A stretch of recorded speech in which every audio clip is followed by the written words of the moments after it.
So thanks everyone for joining the joining our APAC KubeFleet APAC Community Meeting series. This is our second session so far. Oh, hi Simon. Could you hear me? Is everything working? Okay, thanks so much. Yeah. So this session will be about GitOps and KubeFleet. We'll do an overview of how to integrate KubeFleet with a GitOps framework of your choice. We'll discuss about the advantages this integration can bring, and we'll talk about some of the best practices. So let's get started. Just in case, I know I'm preaching to the choir at this moment, but just a brief introduction to Cooper just in case any viewers, any future viewers, who are watching this series and don't are not yet very familiar with our project. So Cooper is a CNCF sandbox project that enables developers, operators, and admins to easily and effectively manage their Kubernetes clusters and their multi-cluster workloads. We have our source code open source on GitHub. You can find our documentation at kuberfleet.dev. Like I mentioned, we are a CNCF project, so you can find our profile on CNCF as well. So once again, I will be preaching to a choir for one more time to do a brief introduction on the concept of GitOps. So this is an operational framework that uses Git as a single source of truth to manage and automate infrastructure and application deployments.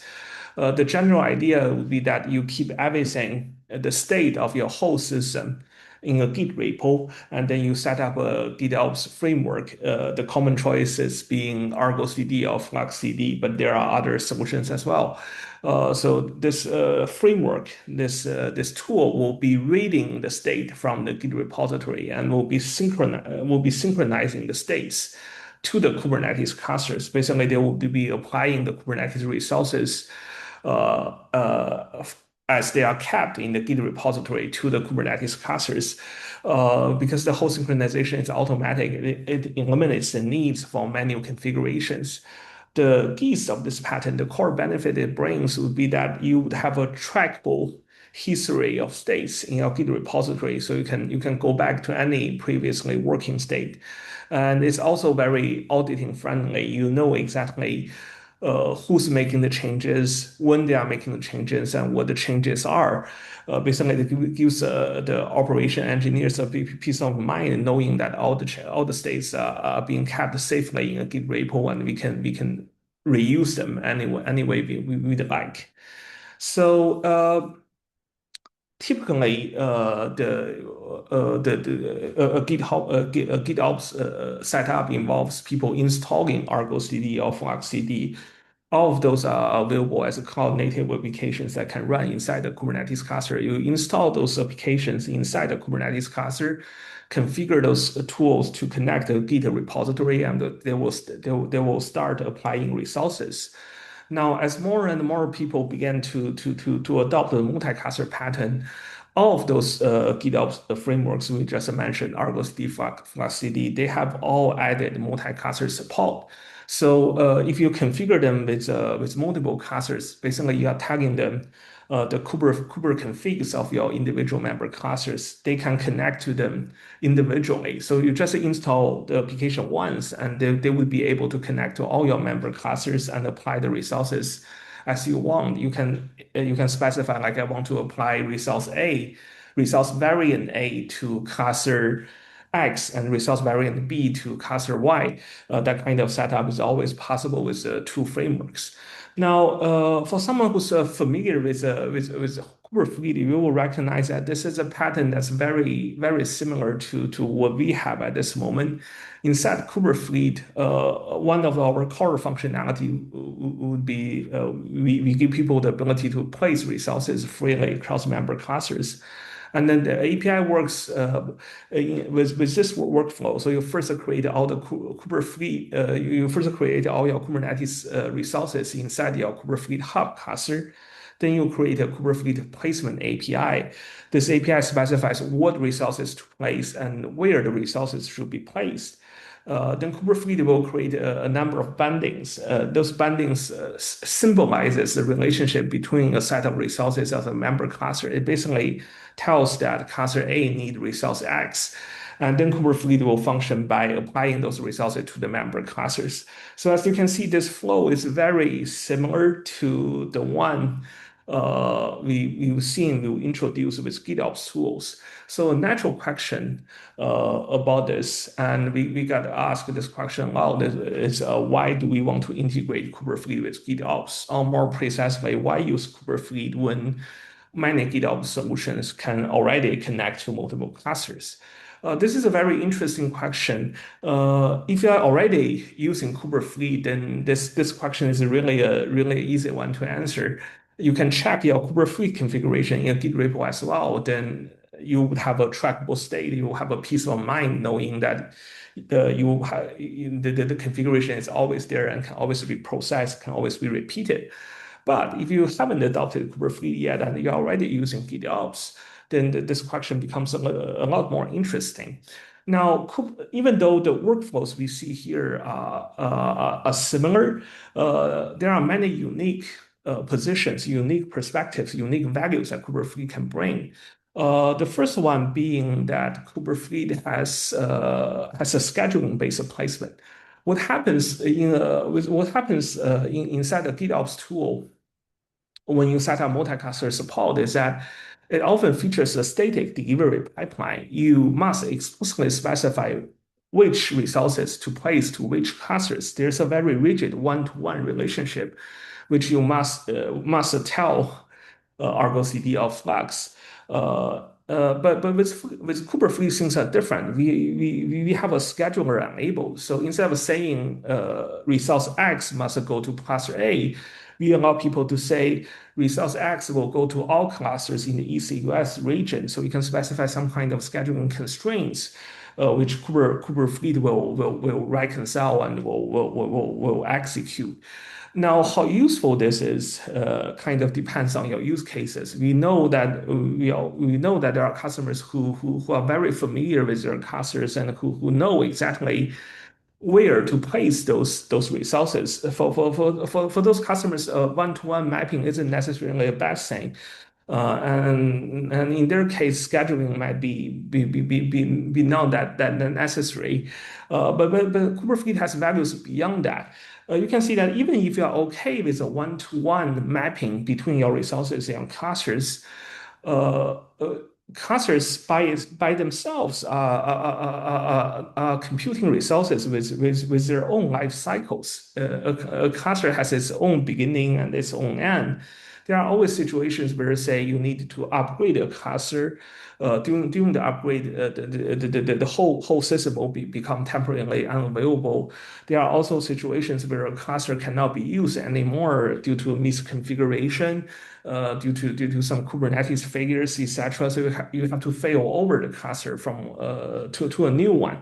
There are also some availability complications, like the whole region becomes unavailable, and you need to migrate your workloads from one cluster to another.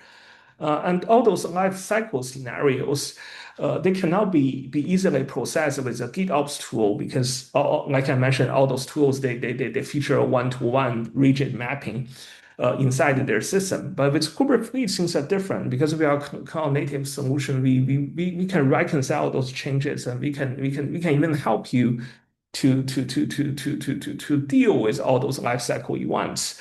Now, I do want to mention that the ability to handle those events, this is a pretty new area that KubeFleet is actively exploring at this moment. So if you have any use case in mind about workload migrations, cluster failovers, blue-green cluster upgrade, etc., we will be excited to learn about them. Just let us know on GitHub via our Slack channel or do a shout out in the chat. And we'll be happy to discuss this further in details. And another key advantage KubeFleet offers, I wouldn't say advantage, like a key perspective we want to explain is that all those Argo CD and Flux, they have their multi-cluster support implemented using the push model, which means that the control plane itself will directly connect to all the member clusters and complete the resource placement. Now, this works fine on a small scale, but when you have a large number of clusters, 20, 30, or even 200 or 300 or even more, then the push model will start to break down because the technical overhead is just too much. There are some ways to bypass that. You can shard your Argo CD or Flux control plane like that, but those takes a lot of additional configurations, and those are very error prone. On the other hand, KubeFleet features the pool model, which means that the member clusters connect to the hub cluster, not the other way around, which gives us a lot more capability to handle multiple concurrent connections. So we are naturally more scalable than compared to a push-based model. So those are the three key values KubeFleet can bring when you are using GitOps with multiple clusters, and this actually makes the two products, KubeFleet and the GitOps framework of your choice, a perfect combination. With the right integration setup, you can actually have the best of two worlds. Now, there are two major patterns through which we can integrate KubeFleet with GitOps. The first one being that you can use KubeFleet as some kind of delivery agent for the GitOps framework of your choice. This pattern happens by you set up your GitOps framework at the KubeFleet hub cluster. And inside your Git repository, you check in the Kubernetes resources you want to place and also the KubeFleet placement APIs. And then you set up your GitOps framework to apply all those resources to the hub cluster. KubeFleet will see those placement APIs and will start processing them. They will be propagating all those resources to their respective member clusters and completing the whole cycle. This is in essence a two-stage process where GitOps happens first, then KubeFleet placement happens next. An alternative to this pattern will be that you can use KubeFleet instead as your own GitOps coordinator. This happens by you setting up your GitOps framework individually at each member cluster. And then in this pattern, you only need to check into your Git repository the Kubernetes resources you want to place. On the KubeFleet hub cluster side, you specify some GitOps framework API objects like Flux APIs or Argo CD APIs. And you set up KubeFleet to place those Flux APIs or Argo CD APIs to the member clusters. The framework will see those API objects and they will start connecting to the Git repositories and start to retrieving the resources. The gist of this pattern is that each member cluster works independently. They each have their own GitOps framework installation. They connect to the Git repository independently. They process the resources independently. And KubeFleet KubeFleet helps this process by coordinating the setup of the GitOps flow at the hub cluster level. So there's that. Now, like I mentioned, the major difference between the two patterns is that one uses KubeFleet as a delivery agent, the other one uses KubeFleet as a GitOps coordinator. So now shows on the screen is a general architecture of the first pattern where KubeFleet is used as a delivery agent. You can see that on the KubeFleet hub cluster, we have Flux installed. Flux connects to the Git repository. It applies all the resources, including the KubeFleet placement API objects, to the hub cluster.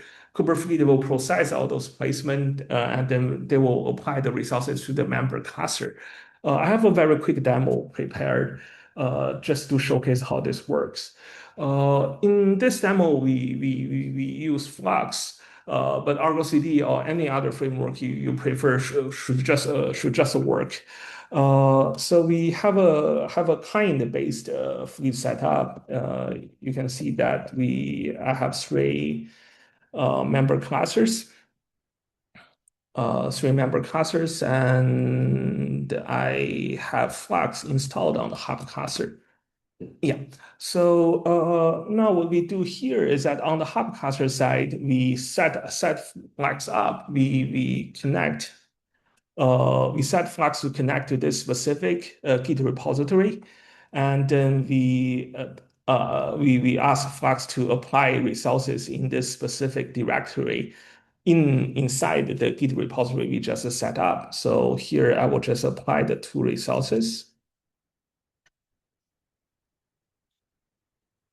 And I will just do a brief introduction of the resources we want to apply here. So in this specific repository, we have a namespace, we have a deployment that basically runs an Nginx image, and we have a KubeFleet replacement object that deploys the namespace we just introduced, along with the deployment to the member clusters, to all member clusters actually. So what we can see here is that now you can see that Flux has processed that Git repository, and it has already applied all the resources to the Fleet Hub cluster. You can see that the namespace we want to have is here, the deployment we want to have is here, and now you can see that KubeFleet has already started the placement process. So all the resources have been placed to the member clusters. Now, if we check on the member cluster side, you can see that the deployment is running readily on the member cluster side. So everything is working as we expect. Now let's go back to the presentation.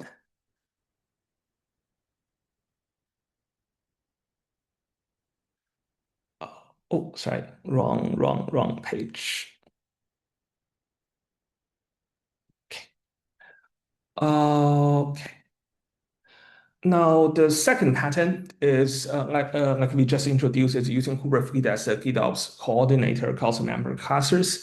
This pattern works by you on the hub cluster side, we only run KubeFleet, and we only place Flux API objects.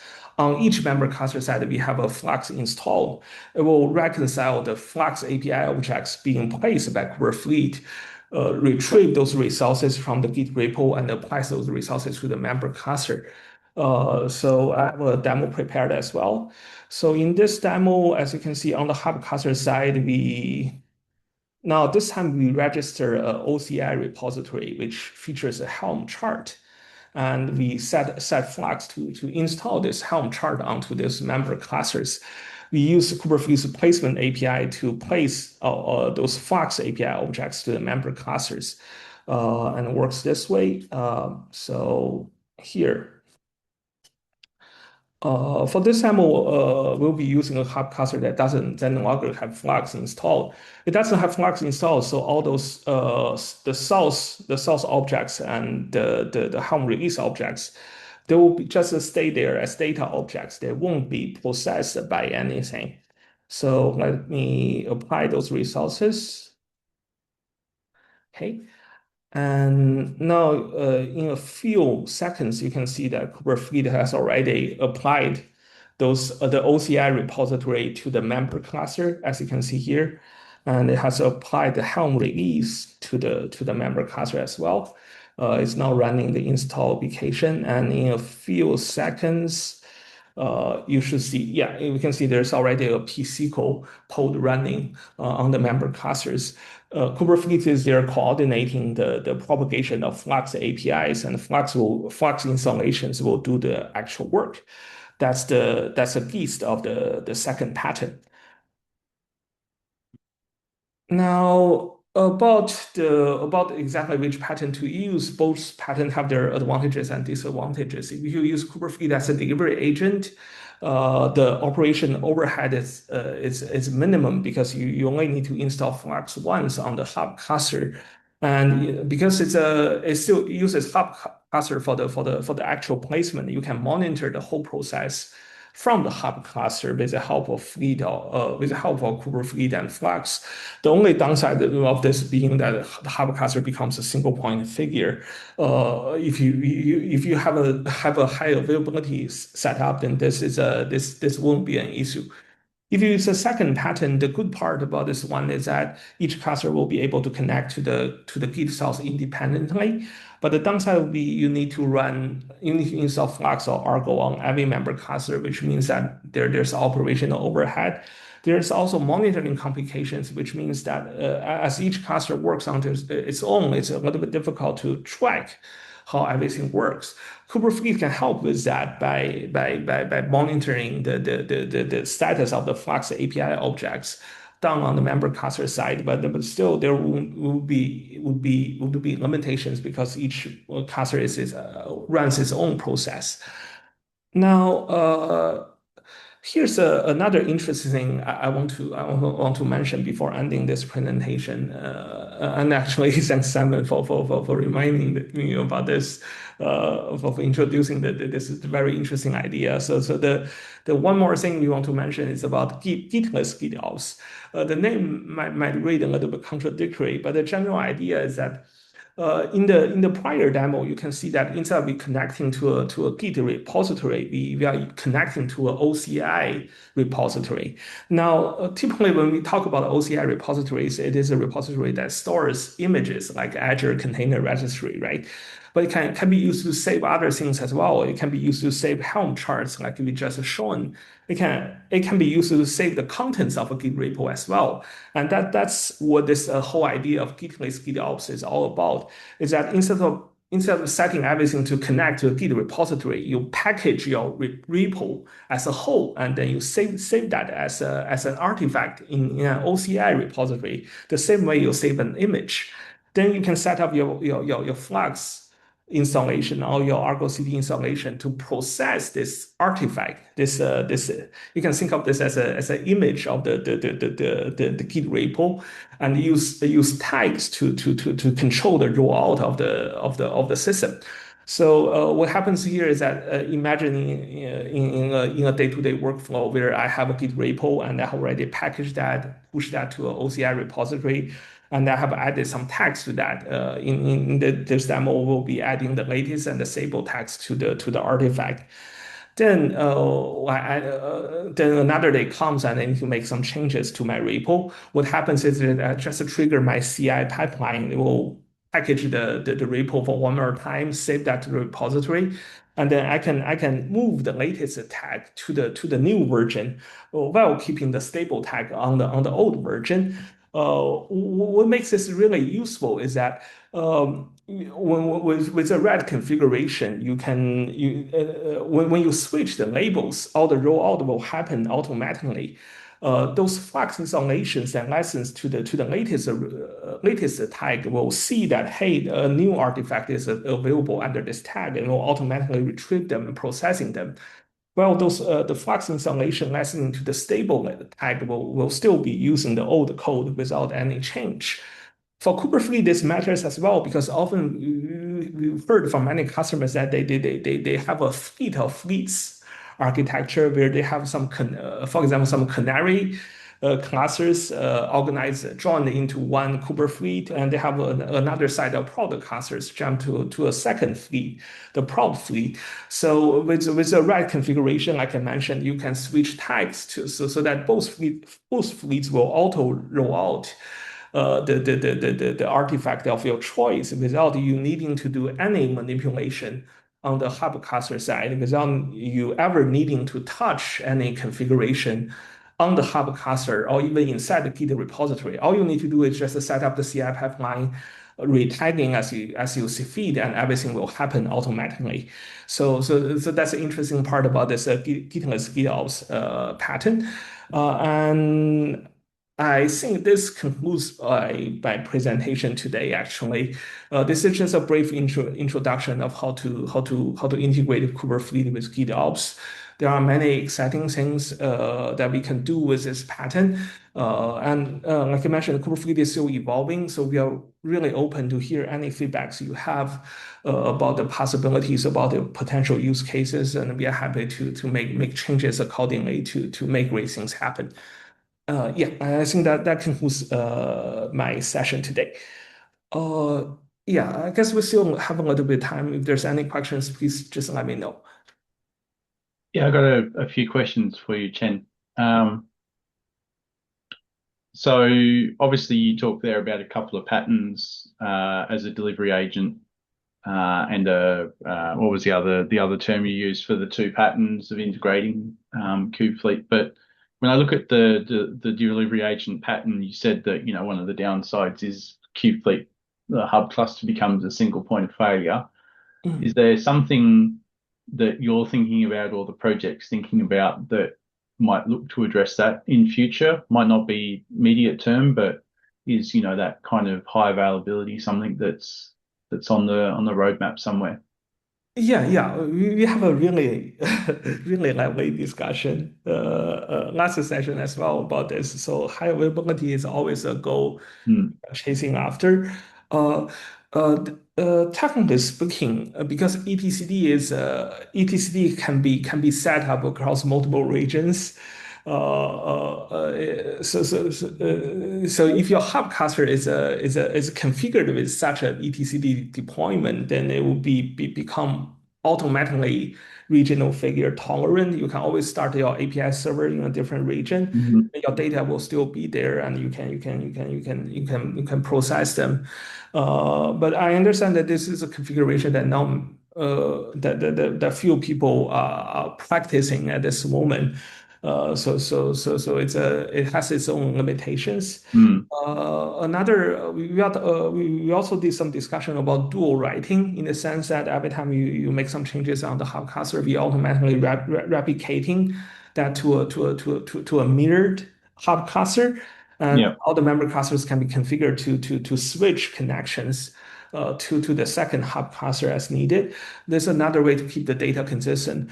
But the dual writing is a mechanism that has to be handled very carefully. So there are also complications in that regard as well.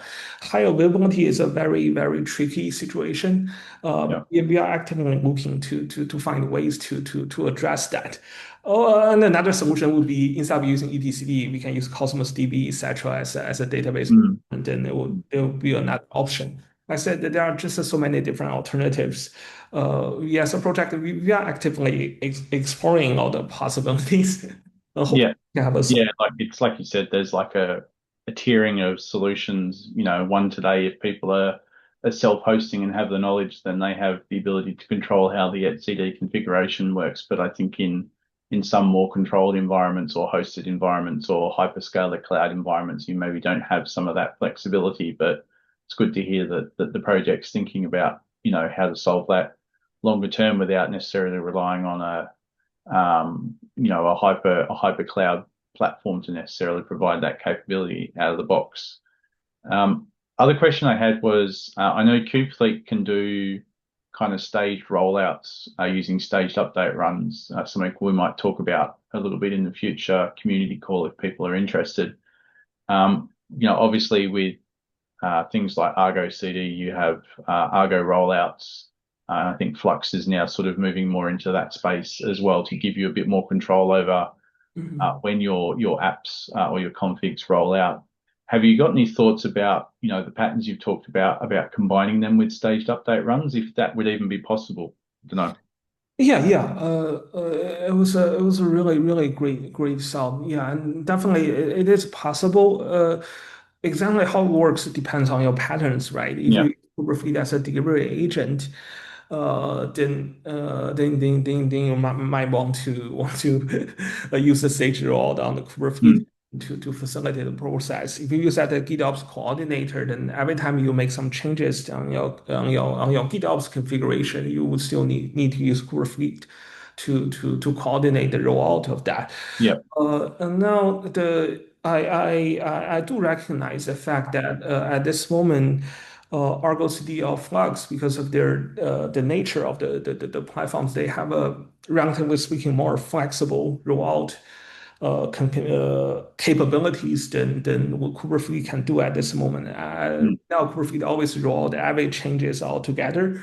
So and we always make sure that the changes are applied to all selected member clusters.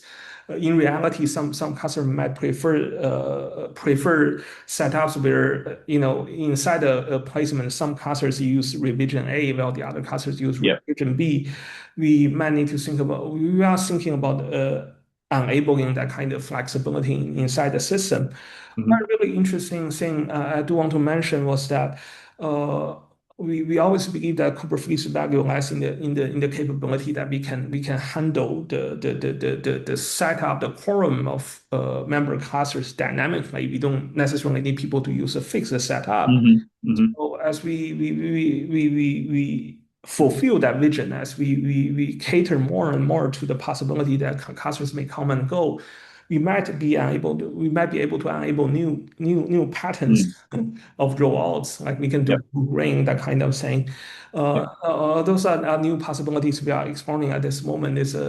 Might be still be a little bit too early to say, but yeah, there are many interesting possibilities Yeah. looking at this moment. Yeah. Yeah. I think as you touched on in your part of the session was often at smaller scale and with a known environment, maybe one that's relatively slow moving or even static. Oftentimes, GitOps can feel like a really comfortable space to be, and it makes a lot of sense, particularly for maybe people who've come from traditional, CI/CD type processes. But I think once you get to fleet scale where you're maybe suddenly managing, 30, 40, 50, 100, 200 clusters, all of a sudden the idea that you would, know about each of those individual clusters rather than just maybe which environment they live in, I think makes a very different proposition for GitOps at scale. So I certainly think that, combining the best of what comes from out of the box out of GitOps, both the practices and the tools, and combining that with sort of fleet for the scale and I won't say hands-free because there's still some work in there, but being able to take an abstract view over where your workloads are going to land and just know that they will run somewhere that matches the spec that you provide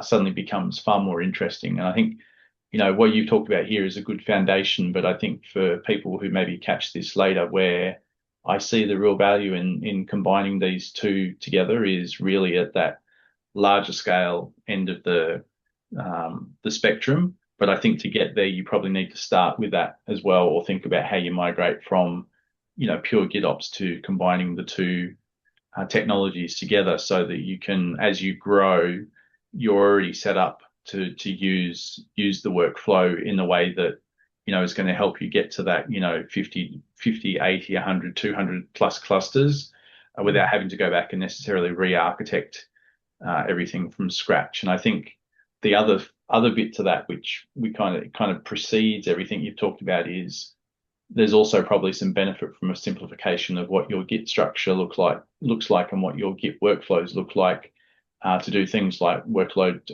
promotions and things like that, particularly when you start to talk about using OCI repositories to drive some of those experiences. All of a sudden, how you do promotion suddenly becomes far more controlled, a bit more on the simpler side, not necessarily simple, because in complex environments, how simple can you make complex environments? But I think it provides some opportunity to revisit this, and as you said, sharding of your Flux or Argo environments to deal with scale.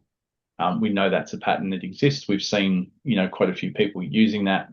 People actively use that today. But how elastic is that design pattern, right? Or what scale does it really completely break down and become more about having to manage the GitOps tooling itself rather than just worrying about the workloads you're actually trying to marshal into all of those environments. But yeah, I think this is awesome. I love this. I think it's a great summary of how we combine both of these things together, and they both have massive value, I think, to consumers. I don't know if anyone else who's on the call's got any questions before I monopolize all of Chen's time and the community call's time.